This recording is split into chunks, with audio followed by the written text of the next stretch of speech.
দিয়ে শুরু ছেলেরা কেমন হয়? আর দিয়ে শুরু নাম হওয়া ছেলেরা সাধারণত সৃজনশীল, আত্মবিশ্বাসী এবং নেতৃত্ব দেওয়ার ক্ষমতা রাখে। তারা সাধারণত বন্ধুসুলভ, রোম্যান্টিক এবং সম্পর্কের ক্ষেত্রে বিশ্বস্ত হয়ে থাকে। এছাড়াও তারা পরিশ্রমী, তাদের লক্ষ্যে অবিচল থাকে।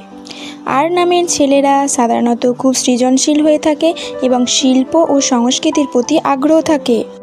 সাধারণত বন্ধুত্বপূর্ণ এবং রোমান্টিক হয়ে থাকে এই ব্যক্তির। আর দিয়ে শুরু হওয়া ছেলেরা লক্ষ্যে পৌঁছানোর জন্য এরা দৃঢ় প্রতিজ্ঞাবদ্ধ থাকে এবং কঠোর পরিশ্রম করতে ভয় পায় না।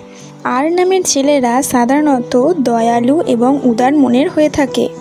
এই ব্যক্তিরা শান্তশিষ্ট পরিবেশ পছন্দ করে এবং স্থিতিশীল জীবনযাপন করতেই ভালোবাসে। লক্ষ্যে পৌঁছানোর জন্য এরা দৃঢ় প্রতিজ্ঞাবদ্ধ থাকে এবং কঠোর পরিশ্রম করতে ভয় পায় না এই ব্যক্তিরা। আর নামের ছেলেরা সাধারণত দয়ালু এবং উদার মনের হয়ে থাকে। ভিডিও ভালো লাগলে সাবস্ক্রাইব অ্যান্ড লাইক কমেন্টস।